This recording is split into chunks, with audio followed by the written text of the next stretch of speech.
Prueba de hueco no es lo mismo, ¿no?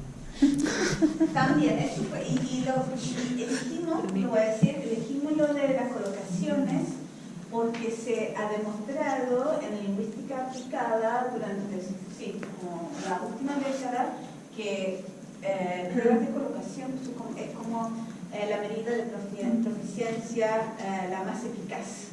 Entonces, si tú quieres saber si una persona tiene un nivel alto, dale una prueba de colocaciones. Es súper eficaz para medir, es más eficaz que la gramática.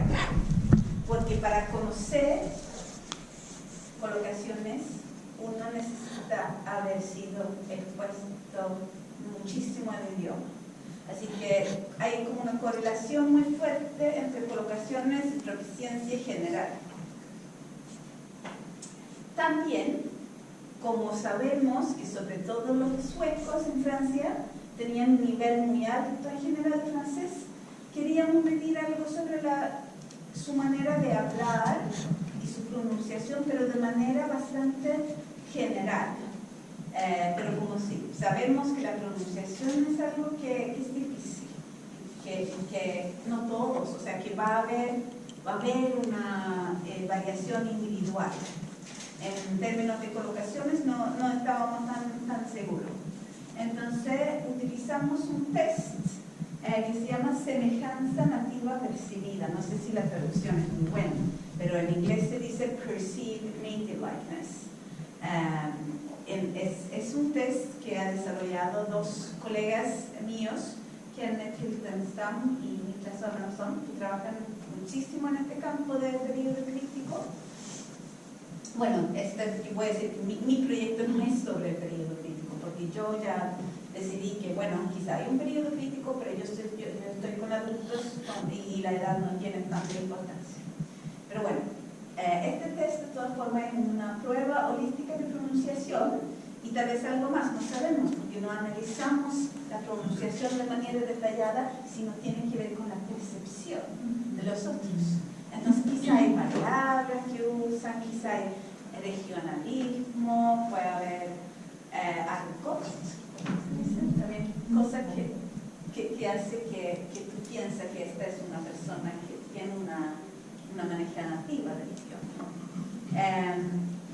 Entonces lo que hacemos es que la persona habla sobre temas de la vida cotidiana y después tomamos una prueba de esta pequeña conversación de 20 a 30 segundos. Es suficiente, lo sabemos de la sociolingüística, que es como suficiente para reconocer el origen de una persona. Y tenemos un panel de hablantes nativos que tienen que evaluar si una persona es hablante nativo o no. Se mide en una escala después el número de evaluadores nativos que piensan que un individuo es hablante nativo. Entonces tú puedes tener como 7, como el estado que 7 en 10 piensan que eso es un hablante nativo. Y eso es la cifra que utilizamos en el análisis estadístico. Ok, tenemos dos, perdón. ¿Cuántas personas conformaban ese panel y si eran profesores de francés? No son profesores, son personas normales.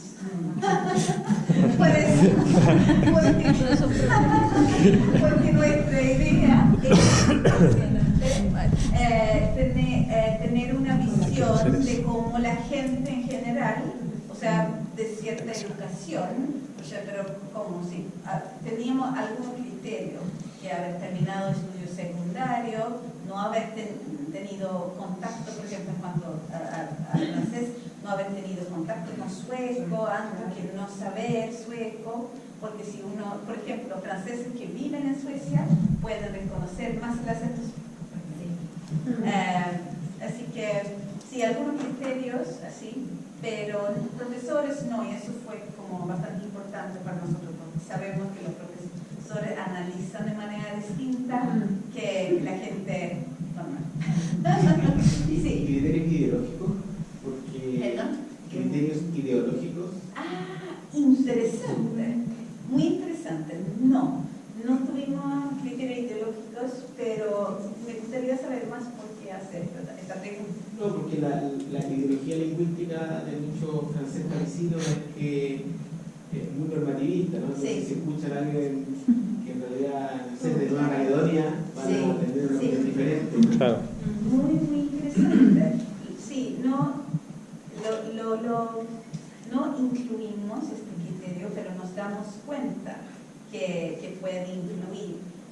En un estudio que hice atrás, como hace 10 años,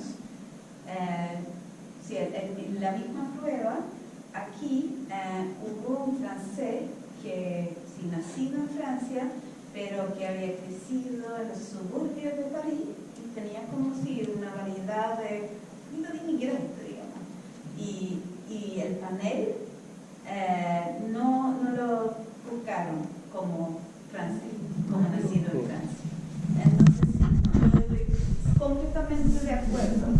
Y yo sé también, por otro estudio también que hice, que una persona estaba indicando que todos eran hablantes nativos.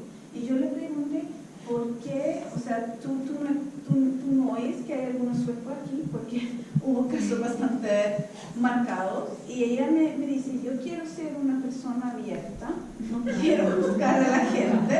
Entonces sí, eso es súper importante, puede juzgar, claro, pero cuando uno tenemos 59 personas y bueno, yo creo que estas diferencias se puede hundir un poco en la cantidad, pero sí, es buena observación que incluye. Sí. Yo te iba a preguntar sobre esto. Para mí, aquí, con el tema del panel, Sí. tenés inmersa otra investigación aparte, porque tenés que ir al panel, evaluarlo con sujetos control nativos. Sí, también, o sea, habíamos incluido, ¿no? Exacto. Sí, habíamos incluido también casos de hablantes nativos control. Sí, sí, es que no me da tiempo para dar todos los detalles, pero sí. Porque si no, la ponderación se mezcla. Y por el otro lado quería preguntarte si es audio solo o filmación. No, solo es audio. Solo es audio.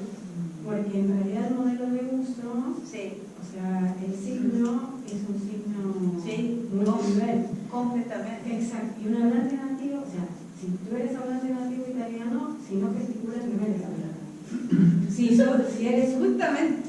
un argentino, si no palatalizas y haces lateralización, eres chileno. O sea, y Claro. si yo gesticulo, o sea, a mí me reconocen como argentina porque yo gesticulo mucho más que los chilenos y no tengo. O sea, hay un tipo de acercamiento. Sí, Eso hace estoy completamente de acuerdo. Y la física también. la física, digamos, que a un sueco, si yo te acerco mucho a ti, claramente te estoy diciendo no soy sueco.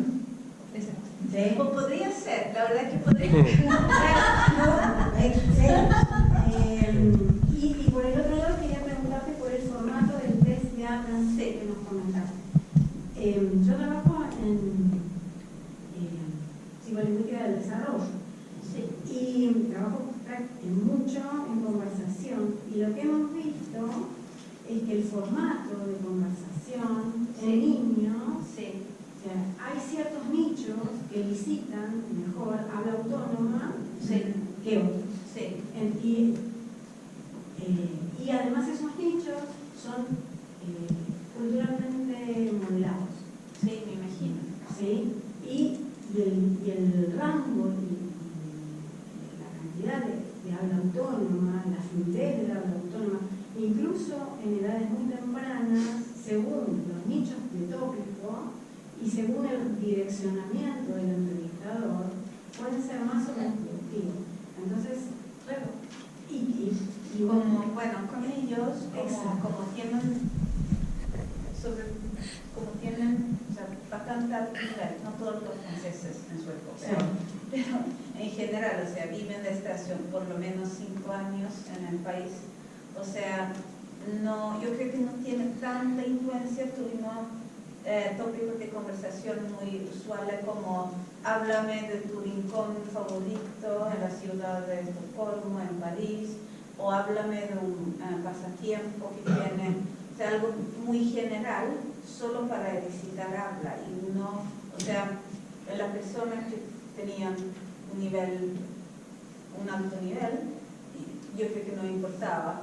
Con los franceses, sobre todo, que no tenían buen nivel de sueco, era más una cosa de no haber aprendido tanto, pero voy a llegar a... No tener conocimiento de la lengua o no tener conocimiento de las habilidades culturales de la que lengua, estabas de la ejercitando. lengua, por haber utilizado mucho el inglés. Voy a llegar a este punto pronto. Gracias. Pero gracias, sí, estoy completamente de acuerdo con lo que dices. Entonces, dos medidas distintas lingüísticas, y para correlacionarlo con los factores psicológicos y sociales, elegimos la personalidad, y bueno, elegimos los factores basándonos